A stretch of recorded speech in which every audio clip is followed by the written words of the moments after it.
1 de mayo,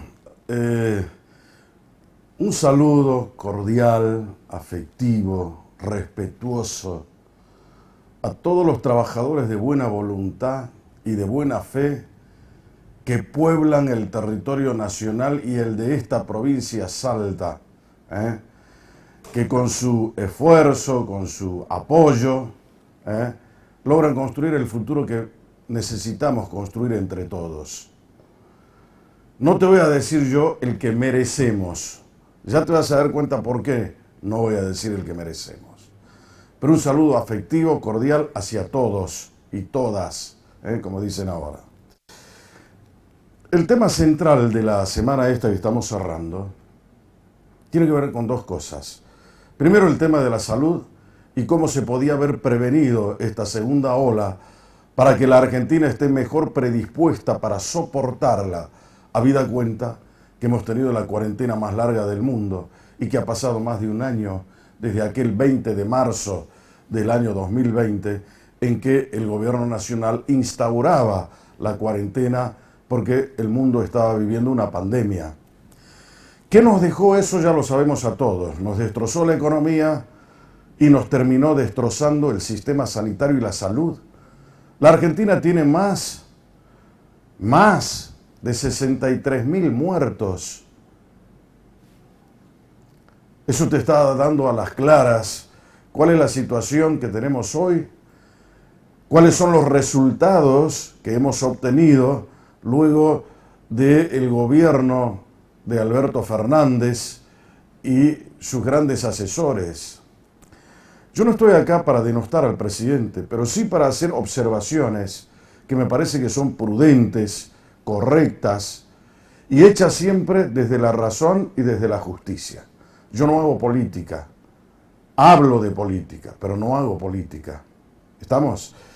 La Argentina ha tenido ese resultado y el día martes o miércoles de esta semana que estamos cerrando, un miembro importante del gabinete del presidente Fernández dijo: los argentinos, o el gobierno argentino en todo caso, quiere financiar lo que va a ser la vacuna que se está haciendo en Cuba, la vacuna que se está haciendo en Cuba, la Soberana 2 y la Abdala, son las dos vacunas que aparentemente está desarrollando Cuba. Alguna vez ya te hablé de eso hace un tiempo atrás. ¿Qué participación quiere tener la Argentina? Financiar las vacunas.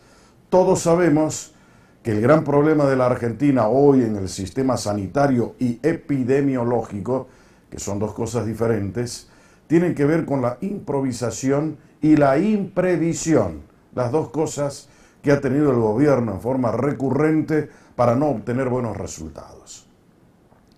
Recién el gobierno, el día viernes, manifestaban a viva voz su gran logro, que es tener más de 10 millones de vacunas que llegaron al país. Con esas 10 millones de vacunas, yo te hago un simple cálculo. La Argentina tiene hoy 45 millones de habitantes, de los cuales una población superior a los 18 años y la que está en condiciones hoy de vacunarse hasta los 70 años es el 36,5% de las personas. ¿Cuántas dosis de vacunas tendríamos que tener hoy? Para esa cantidad de gente vos tendrías que tener hoy más de 60 millones de vacunas. ¿Cuántas tenemos? 10.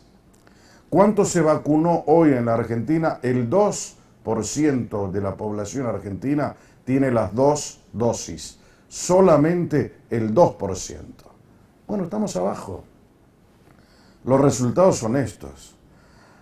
Ahora, acompañan a esos resultados otra vez la imprevisión, un presidente titubeante con un gobierno que no se lo ve de todo seguro.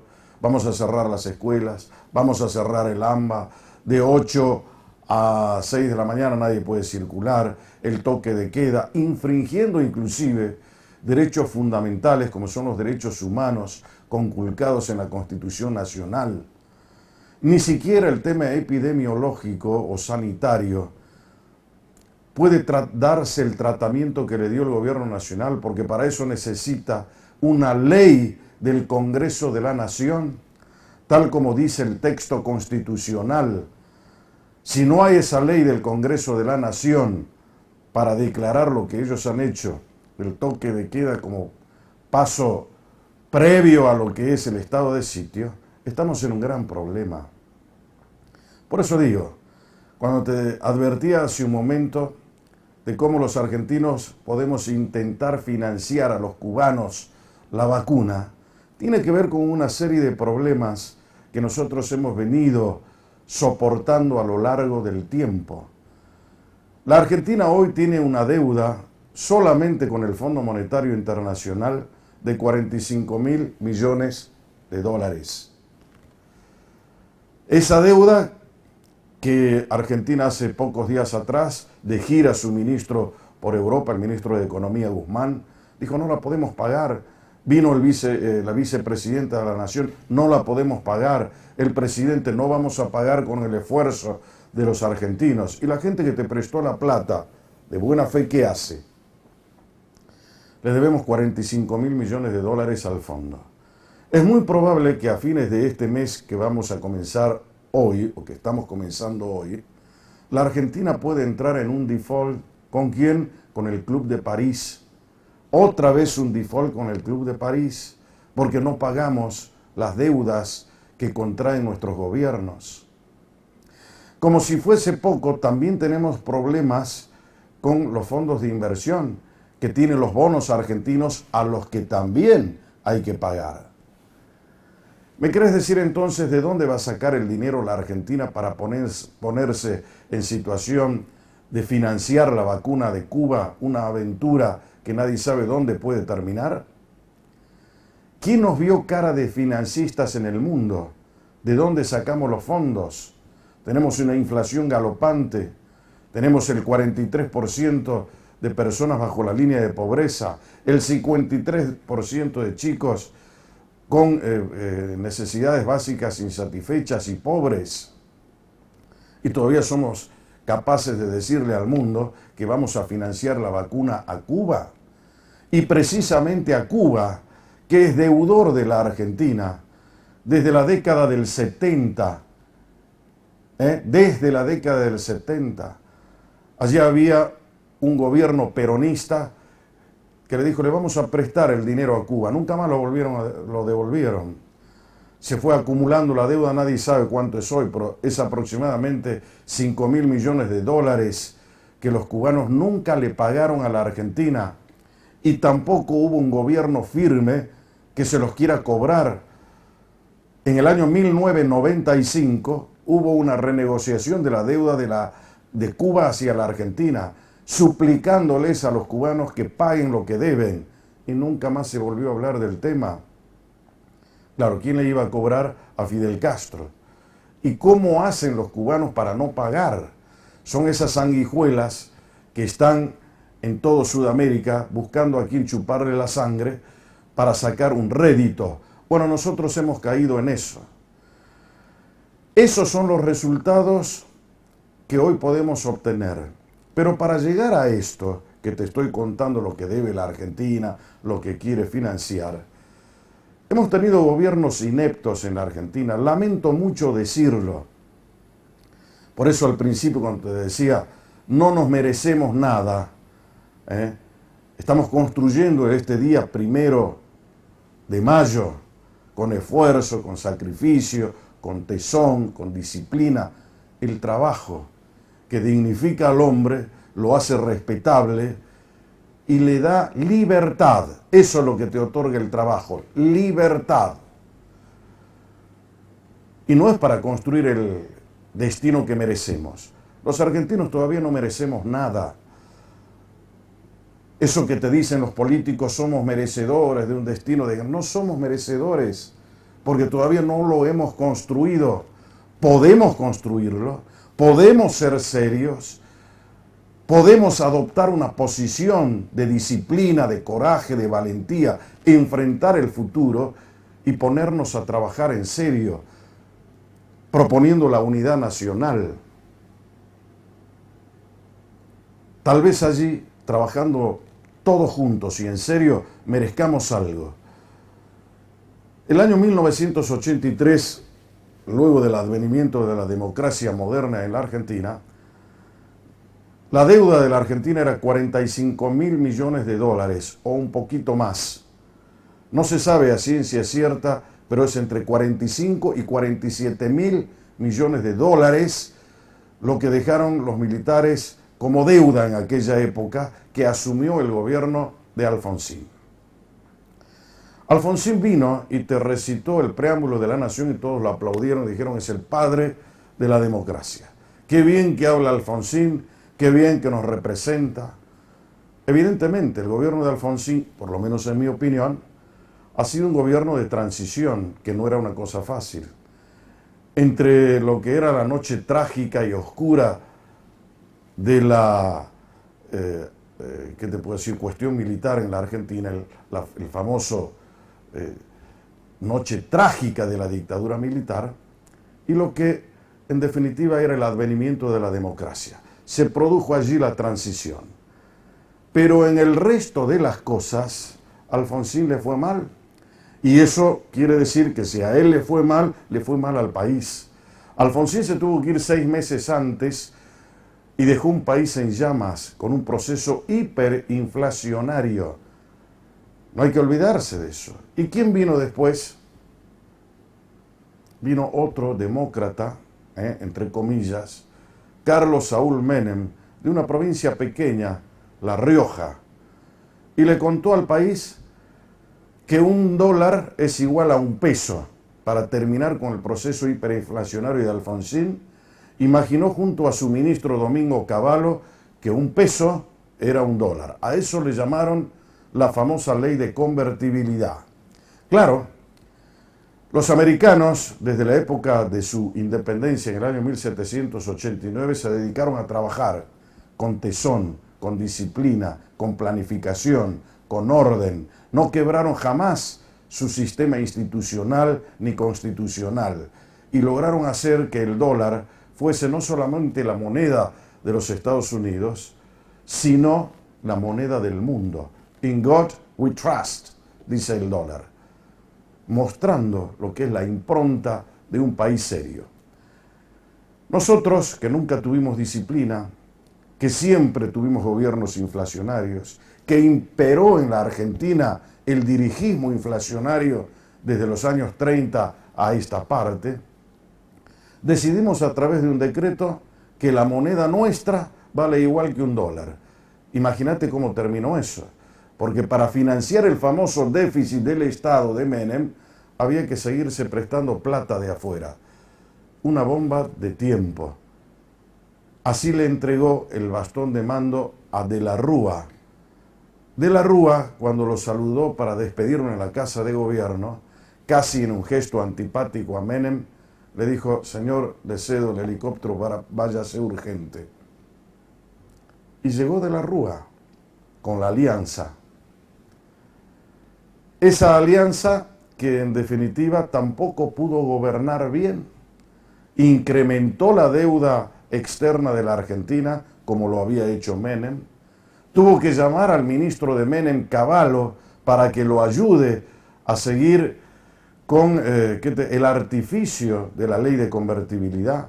$1 es igual a $1, y no aguantaron. Tuvieron que llamar al famoso blindaje económico, 50.000 millones de dólares en aquel momento, y se tuvo que ir 2 años antes, luego de lo que todo el mundo sabe que ocurrió en Plaza de Mayo, cuando la caballería montada de la policía arrasó con los manifestantes en un mes de diciembre.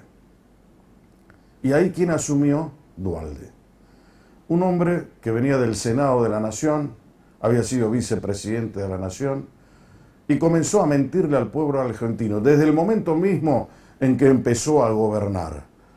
Porque todos hablan de un golpe de Estado a Alfonsín. Bueno, macanudo, ese golpe de Estado a Alfonsín se dio precisamente en eso. ¿Y en qué consistió luego el gobierno de él? Consistió en decirle: muchachos, hay que robarle a la gente Al que depositó dólares le devolveremos dólares, al que depositó pesos le devolveremos pesos. Ni lo uno ni lo otro. Se apropiaron, el Estado le robó a sus ciudadanos y se quedaron con la plata. Gobierno de Duhalde. Y Duhalde además le dio la posibilidad a Kirchner de ser presidente de la nación, un ignoto patagónico que llegó a Buenos Aires y se terminó alzando con la presidencia con el 22% de los votos. ¿Qué hizo Kirchner? Entre las cosas buenas, recuperó la institucionalidad, pero también le pagó al Fondo Monetario Internacional 11.000 millones de dólares con la única finalidad de que no lo audite el fondo. Pero siguió trabajando con deuda de otras partes, intervino el INDEC, comenzó también otra vez el proceso inflacionario más fuerte en la Argentina, hasta que una noche de alcoba le dio la presidencia a su esposa, que después el pueblo argentino la terminó votando. Todo esto fue con complicidad nuestra. Por eso digo que todavía no merecemos nada. Hay que recordar la historia. Cristina Fernández hizo todo lo necesario para perder las elecciones del año 2015. Corrupción, abuso de los bienes del Estado, todo lo que ya conocemos. Todos los señores que hicieron esas tropelías están libres hoy. La Argentina en el año 2015 le sacó tarjeta roja a la corrupción. No más corrupción en la Argentina, no más abusos contra el Estado. Y sin embargo, se siguieron produciendo. Después vino con esa impronta y esa aureola de honestidad Macri, pero Macri también ejerció actos de corrupción. También profundizó la inflación y profundizó la pobreza en la Argentina. Y se tuvo que ir en peores condiciones de las que el momento en que asumió. Y otra vez, ¿qué hizo la Argentina? Retornamos al pasado eligiendo otra vez a gobiernos kirchneristas, donde un hombre que había sido crítico feroz de Cristina Fernández, que había dicho cosas pésimas de la señora actual vicepresidenta de la Nación, terminó diciendo: yo soy igual que Cristina, ella es igual que yo, y hoy preside la Nación Argentina. Todo esto con complicidad nuestra, El pueblo vota esas cosas. ¿Tenemos derecho a queja? ¿Merecemos algo? Es la gran pregunta. No. Por eso hoy, 1 de mayo, es importante que empecemos de alguna manera a recorrer este camino, pero hablando de verdades. Esas verdades que nos pueden hacer recapacitar. Hay que introspectivamente analizarnos para poder encontrar un rumbo. Esta noche vamos a hablar un poco de política, del sistema sanitario aquí, con un hombre que está dentro del COE, es miembro del COE, es secretario general de la Gobernación y es un hombre de confianza del gobernador de la provincia. Como te digo siempre, para jamás perder el rumbo, Brújula no te va a defraudar.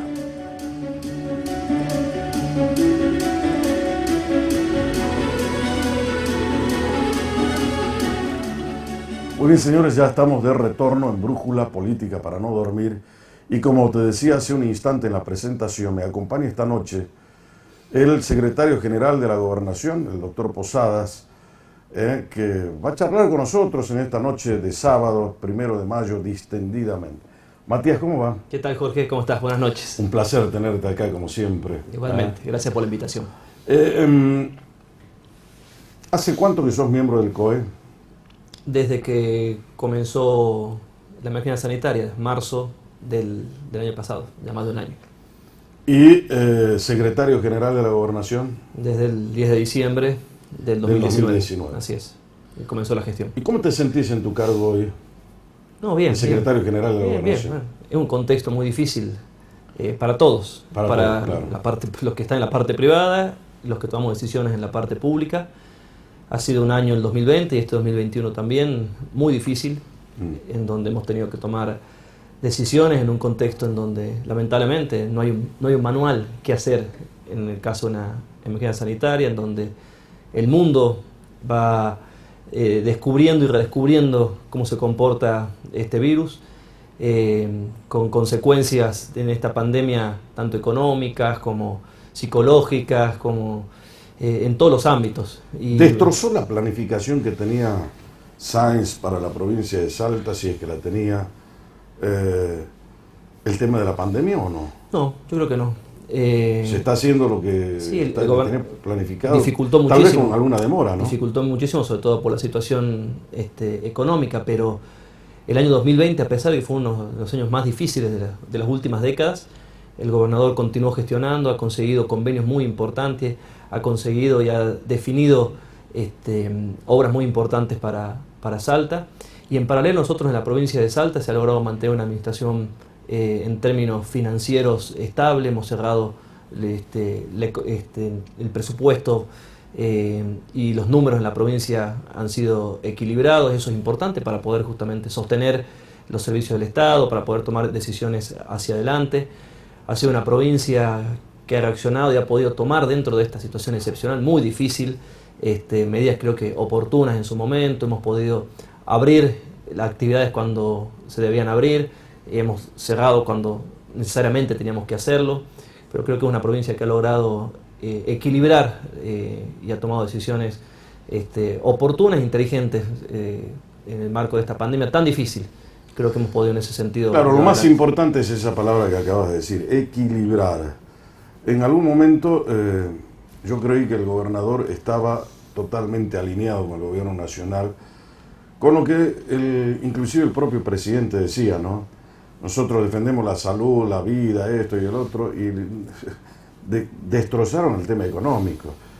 Hoy, antes, sabemos que no hay ningún país que tenga una economía deficiente que tenga buena salud.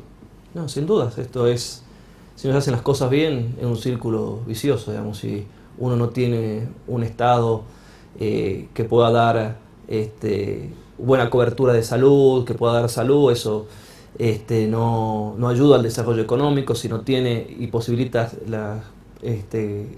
un escenario donde la economía pueda crecer, tampoco puede cobrar impuestos, digamos. Es una cosa va atada a la otra, y en eso yo insisto, creo que en una situación muy complicada Salta ha logrado ese equilibrio, bueno, y seguimos en esas Pero el tensiones. plan del gobierno, el que tenía confeccionado el doctor Sáenz, Sí, para decir, bueno, soy gobierno, voy a ejecutar este plan, ¿se está haciendo o la pandemia lo destrozó y dejó de lado eso y dijo, bueno, vamos a gobernar acá como nos salga? sí, se está haciendo en esto que yo marcaba recién, las gestiones del gobernador con un objetivo claro que tiene que ver con las condiciones para generar empleo, apuntalar a los sectores económicos que nos pueden dar esa posibilidad en la provincia. Para eso la provincia ¿Todo tiene... el gabinete conoce el plan? Sí, por supuesto, por supuesto. Nosotros tenemos una provincia que tiene oportunidades a través de la minería, una provincia que tiene la posibilidad en el turismo, que es una de las áreas que más han sido golpeadas por la pandemia, pero que eso está latente, y en tanto pase la emergencia, Salta va a poder seguir creciendo en materia turística. Es una provincia que tiene un sector agrícola, ganadero muy fuerte, y eso es importante también, más en este contexto en donde hay buenos precios en términos económicos. El objetivo del gobierno es generar mejores condiciones para el crecimiento y el desarrollo de los ciudadanos. Eso se genera con la posibilidad de generar empleo genuino, y en eso estamos trabajando. Como decía recién, un contexto muy diferente y muy difícil. Por eso le pregunto, nada menos que al secretario general de la Gobernación, que es el que centraliza prácticamente todo, ¿cómo vive hoy el gobierno del doctor Sáenz este 1 de mayo? Teniendo en cuenta lo que ha sufrido el año 2020, ¿qué te puedo decir? El cierre de pymes, de negocios, de comercios, y donde además la gente perdió su trabajo en muchos casos. Sí, por supuesto. Más teniendo en cuenta que somos una provincia que, al igual que el país, tiene muchísimo trabajo informal y es el que más ha sido golpeado en esta pandemia, que es difícil de medir las consecuencias también de la pérdida de trabajo, pero que, como decía recién, se han hecho todos los esfuerzos justamente con las herramientas que tenemos, que no son todas las que uno quisiera tener, pero para poder justamente sostener el empleo, para poder cuidar la economía en este contexto tan difícil, y en paralelo un gobierno que ha sido en términos de inversión en el sistema de salud, que es lo prioritario en este contexto, ha generado un aumento importantísimo, tanto en términos porcentuales como concretos de números para el sistema de salud. ¿Es muy difícil ser funcionario del gobierno de Sáenz?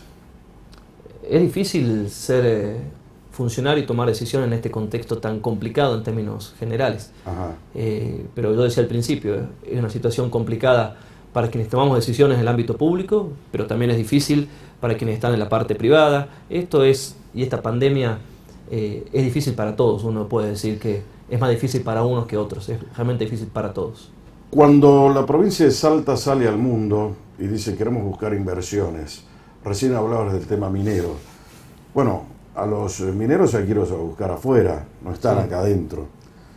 La Argentina y también Salta tienen que mostrar condiciones favorables para poder invertir.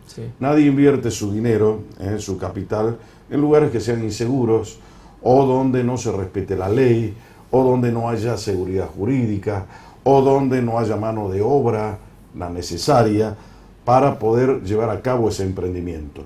¿Estamos haciendo algo en ese sentido? Sí, absolutamente. Salta, primero, definir está en un contexto en donde la minería está comenzando a dar resultados de las inversiones que llevan mucho tiempo. Digo la minería como cualquier otra cosa. Sí, como otras cosas, pero puntualmente en la minería, por ejemplo, Salta ha tenido reuniones y está avanzando, y muy avanzado ya, por ejemplo, con la provincia de Catamarca, en poder solucionar, por lo menos a los efectos de la inversión minera, los problemas que tiene limítrofes, para justamente eso, dar seguridad jurídica, posibilitar las inversiones y posibilitar también que eso se vuelque en beneficios para la provincia. Se está trabajando en la conformación de esta mesa de litio con la provincia de Jujuy, Salta, Catamarca. Esas son señales muy claras también para el mundo, para las inversiones, da previsibilidad, da seguridad jurídica. Hay una estrategia en conjunto de provincias y particularmente en la provincia de Salta, justamente para avanzar en este sentido. Y esto es realmente beneficioso para Salta, porque Salta además viene haciendo un trabajo importante años anteriores que se ha profundizado justamente a partir de esta gestión para poder ajustar estas cuestiones que había que ajustar, como estos datos que yo recién daba, el caso de la relación con Catamarca, de poder articular con otras provincias. Eso realmente es muy importante para Salta. Pregunto esto, Matías, porque la gente tiene que saber, y claramente tiene que saber la verdad, sobre todo si está acá en Brújula, ¿no? Es importantísimo que un gobierno primero tenga diseñado un plan, que además ese plan sea estratégico. ¿Por qué? Porque tiene que responder también al momento en el que se lo puede ejecutar.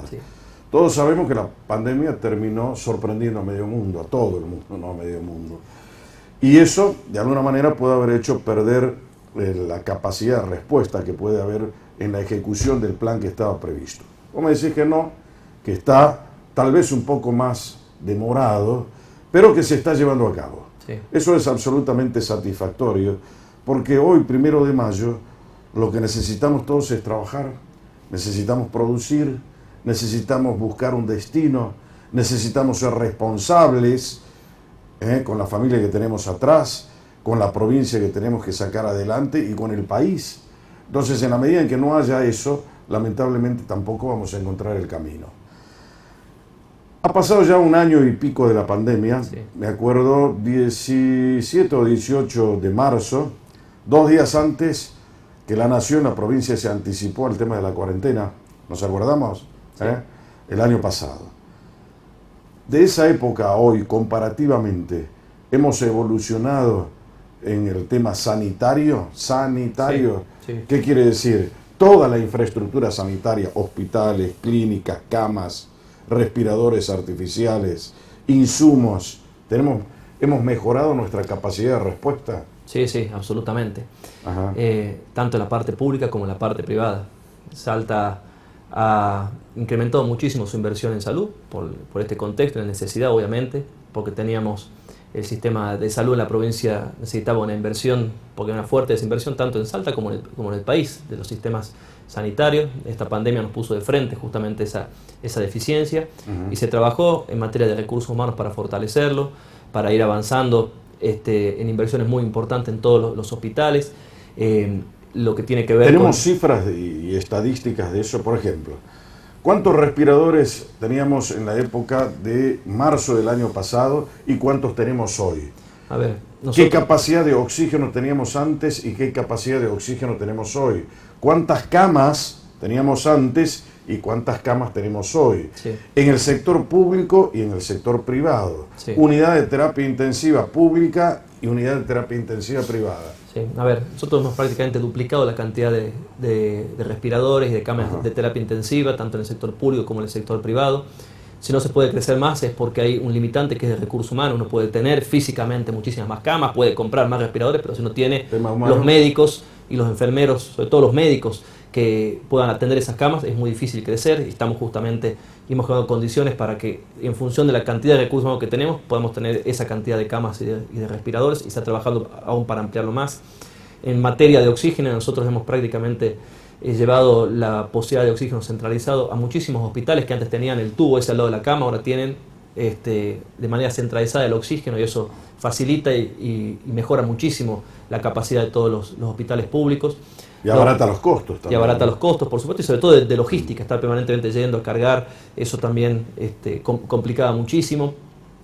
Bueno, la cantidad de ambulancias, lo hemos dicho muchísimas veces, que ha incrementado para fortalecer justamente el sistema de atención de emergencias de nuestra provincia. Se ha equiparado los sueldos de nuestros enfermeros. Había dos categorías de enfermeros, unos precarizados que cobraban como monotributistas la mitad de lo que cobraba este otro enfermero, y eso se pudo hacer.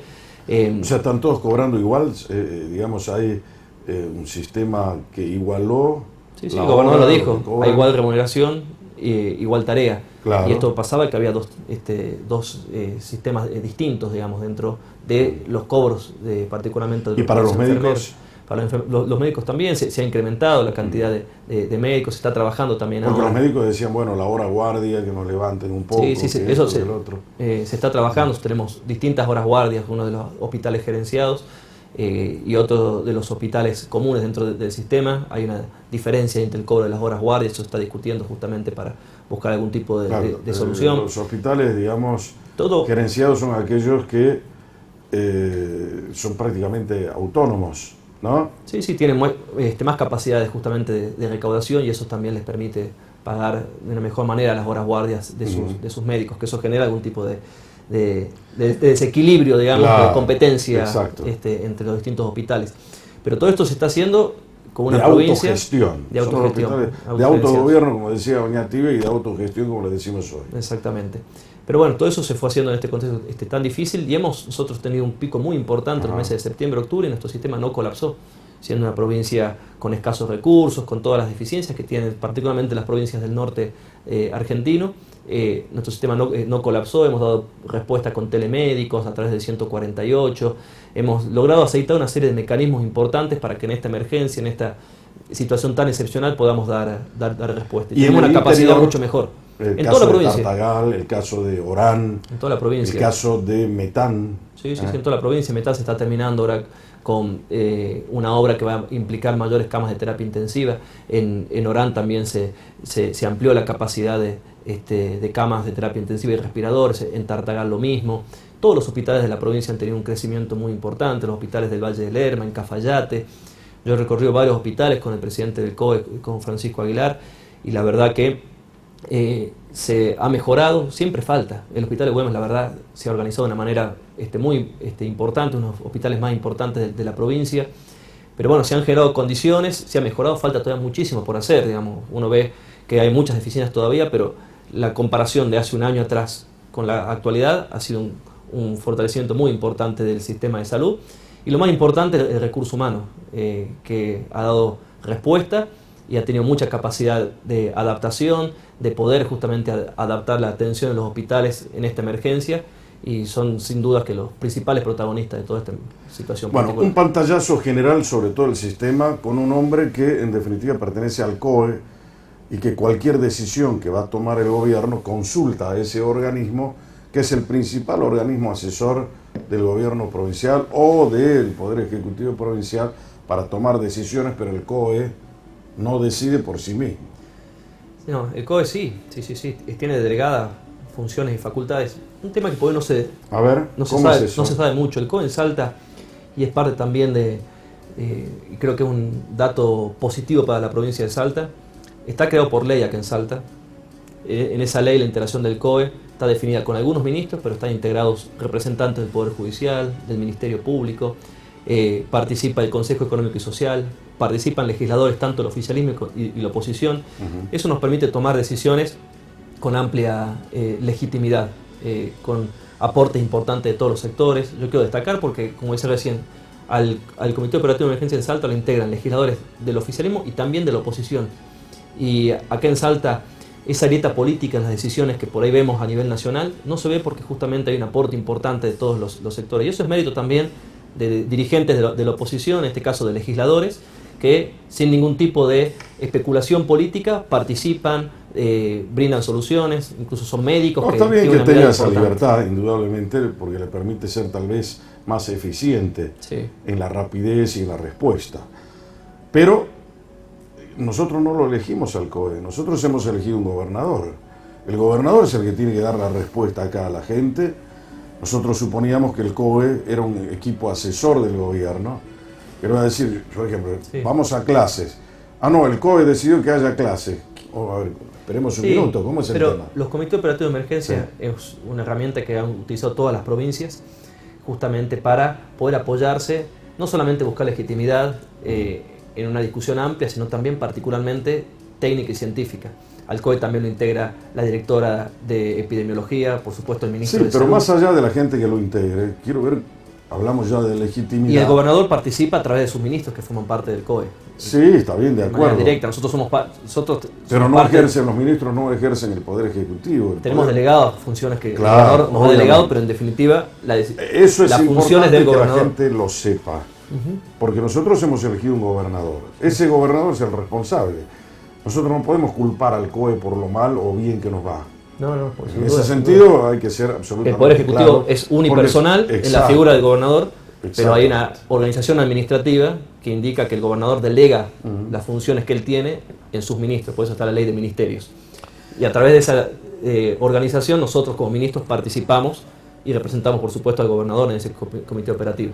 Además que el gobernador elige el presidente del Comité Operativo de Emergencia. Claro, que en este caso es Francisco Dr. Aguilar. Dos cosas interesantes de esta charla, por lo menos para mí distendida, que tiene que ver con el gobierno de la provincia de Salta, que nosotros lo tenemos que evaluar ahora, porque hay elecciones el día 4 de julio. ¿Se va a mantener el día de las elecciones? Sí, ya está en marcha el calendario electoral. Ya está en marcha. Hay plazos que se han vencido y otros que se vencen la semana que viene. Ajá. El programa electoral culmina con el acto electoral del 4 de julio, pero tiene varios plazos. Es todo un proceso que ya está marcado por el calendario electoral y fiscalizado por el Tribunal Electoral de la provincia. Y que lo organice. Cuando volvamos de la pausa, vamos a seguir hablando con Matías Posadas para que nos cuente por qué eligieron esa fecha, por qué la oposición dice que es un capricho del gobernador, que en definitiva era el único día que tenían libre las máquinas para el tema del voto electrónico y que eso fue un gran condicionante para el gobierno de Sáenz en pleno invierno, hacer las elecciones. Ahora dicen acá, no me estoy inventando. ¿Cuáles son los frentes que se vienen en Salta? ¿Cómo el gobierno de Sáenz quiere ganar las elecciones del 4 de julio? Así que si quieres enterarte de todo, Brújula, ya vengo.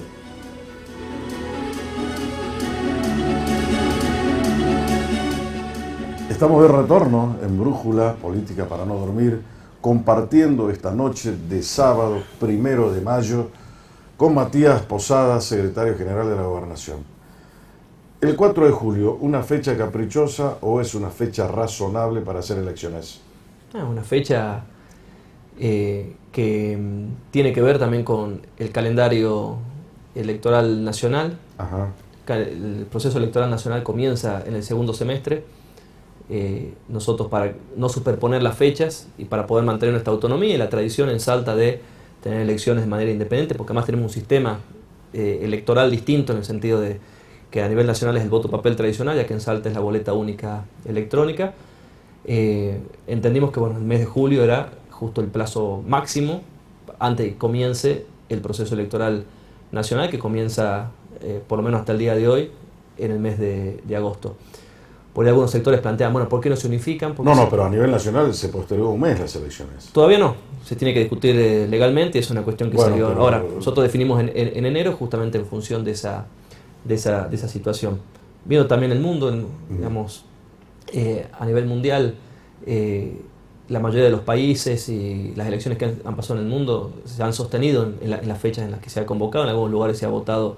En todas partes se terminó votando y haciendo el proceso eleccionario. Sí. Es decir, tampoco uno y la participación puede encerrarse en un caparazón y no dejar de vivir. Exactamente. Bueno, el tema la pasa por eso. democrática también es una actividad esencial de un país democrático. Claro. En donde la ciudadanía puede votar y por supuesto como todas las actividades incluso Ahora, que hoy funcionan, con protocolo se puede hacer perfectamente. Ese es el tema, Matías, el protocolo. ¿Qué significa eso? ¿Podremos seguir con el mismo protocolo o podemos adoptar tal vez uno nuevo? Hubo una sugerencia del doctor Antonio Lobaglio de un protocolo que lo pensó rápidamente, aumentar por ejemplo las mesas, el horario de votación, hacer que no solamente se vote el domingo, sino el sábado, el domingo. Lo que se va a claro hacer... que eso de alguna manera también afecta a los fiscales, sobre todo de las estructuras partidarias pequeñas, que tendrían que tener muchos más. Nosotros tenemos unas ventajas, tenemos la boleta única electrónica que por ahí no requiere tantos fiscales. La elección en ese sentido es segura por sí misma. Esa es la propia máquina y el sistema también es más seguro en términos sanitarios porque no es el papel que que está fijo en una mesa o que se pasa de mano en mano. Y después se toma una medida que creo que es inteligente, que se ha coordinado también con las autoridades nacionales, no aumentar la cantidad de mesas, sino aumentar la cantidad de escuelas. Las distintas escuelas no van a poder tener un número máximo de mesas para justamente evitar que haya mucha gente en una escuela. Por eso tenemos escuelas donde hay 5 o 6 mesas y escuelas donde tenemos 20 mesas. Correcto. Acá se va a ampliar la cantidad de escuelas, entonces se va a dispersar en distintos lugares de votación la gente que vaya a votar ese Es día. una buena solución para que y después asegurar un protocolo que sea el propio día de la elección.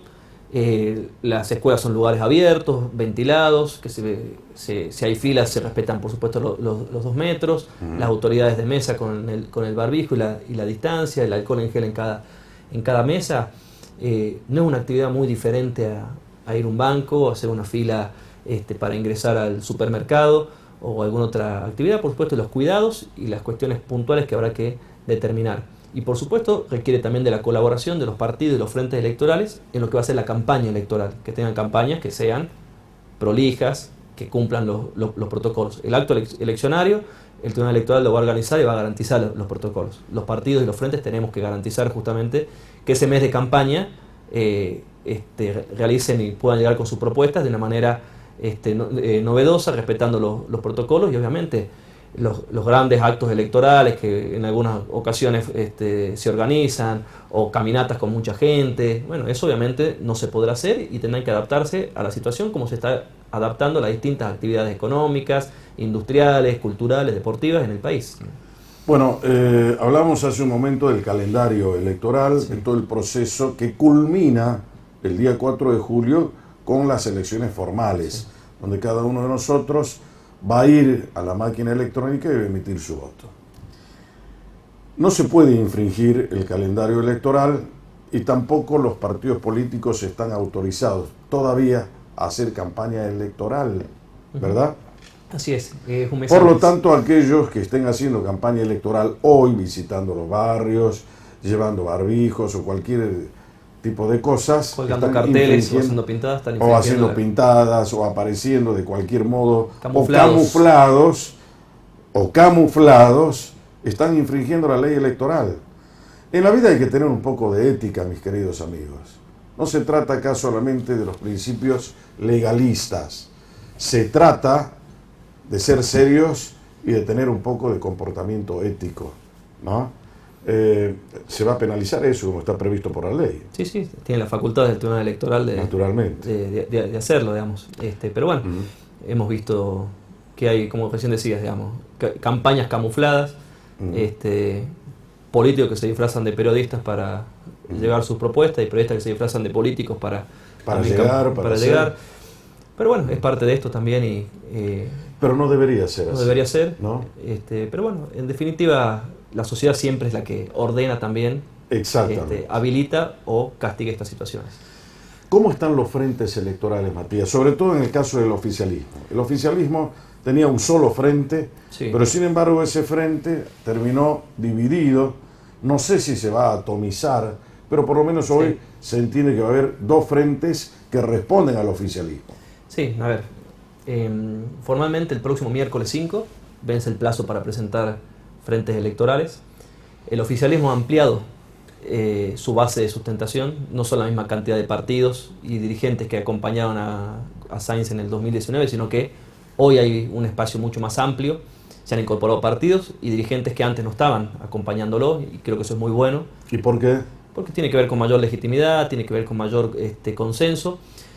Y después nosotros, a nivel ya de dirigentes, los partidos políticos, hemos definido una estrategia y se han conformado no un frente, sino dos frentes que van a acompañar, que tienen una postura de acompañamiento a la gestión del gobernador, teniendo en cuenta que esto es una elección, si bien es una elección provincial, pero no existe una candidatura única provincial.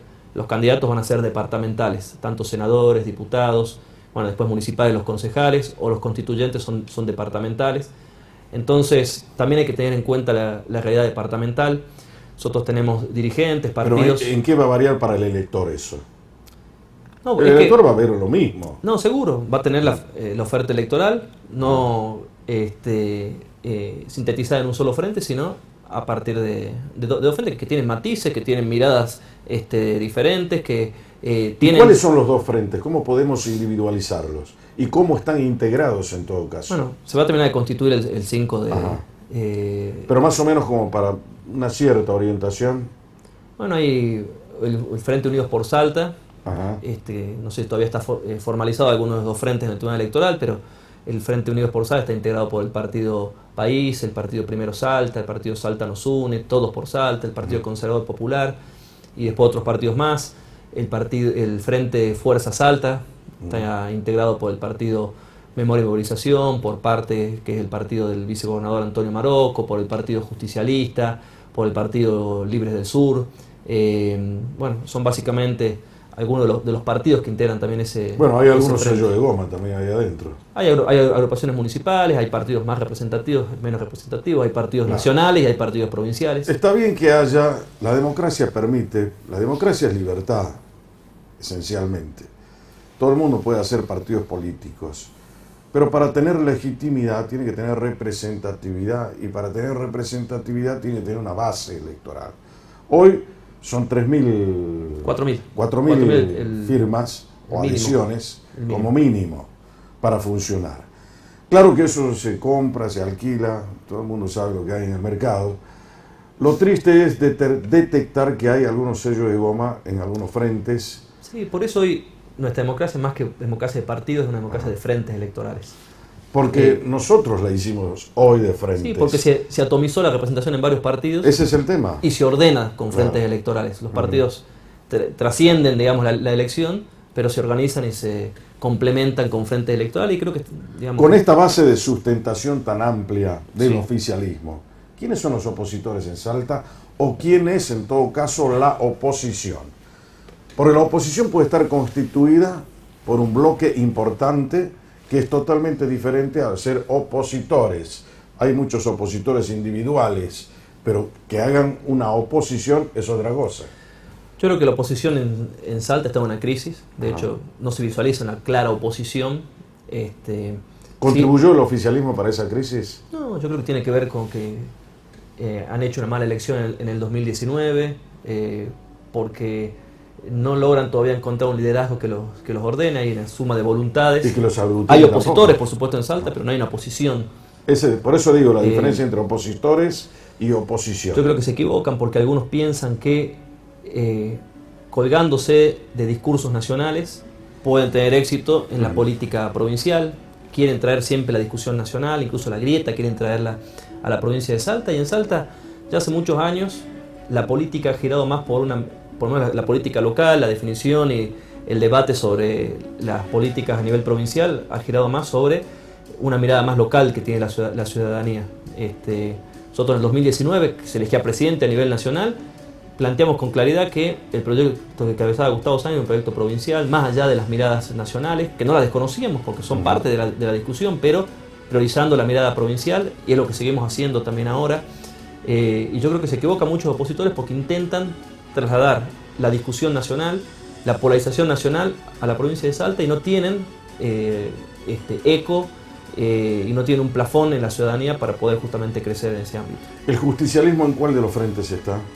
Está en el frente de Fuerza Salta. Fuerza Salta, Sí. que obviamente también es oficialista. Sí, lo preside Miguel Isa y preside la Comisión de Acción Política el contador Outes. ¿Es cierto que Isa tiene ahí una consultora que para hacer cualquier cosa con el gobierno hay que pasar por ahí? No, conozco, no. Pregunto porque No. es una queja seria que recibe. Sí, no. Bueno, a ver, por la Secretaría General pasa gran parte de los, Por eso de los actos de pregunto al gobierno. secretario general de la Gobernación. En absoluto. El señor me dijeron, tiene una consultora que para hacer cualquier cosa con la Gobernación tiene que pasar por el filtro ese. No, en absoluto. Para En nada. absoluto. Bueno, Para nada. qué bueno que sea así. Así es. ¿Qué le dirías a la gente que te está mirando 1 de mayo? Bueno, aquellos que tienen su trabajo, que hoy es algo realmente muy preciado, que ha sufrido y viene sufriendo en nuestro país, en nuestra provincia, duros golpes. Siempre el Día del Trabajador es un día más que festejo de homenajes, y el trabajo tiene que ser indudablemente el faro que nos guía a todos, la brújula que nos guía a todos para justamente trabajar, porque el trabajo es lo que dignifica, lo que iguala, lo que genera las posibilidades de crecimiento, y tenemos que todos apostar, nosotros del ámbito público, la parte privada, a seguir generando condiciones para más empleo y mejores condiciones de empleo, por supuesto. Matías, gracias como siempre. ¿La pasaste bien? Muy bien, muy cómodo, muchas gracias. Gracias. Y como te digo a vos siempre, para jamás perder el rumbo, brújula. No te vamos a defraudar. Hasta la próxima semana.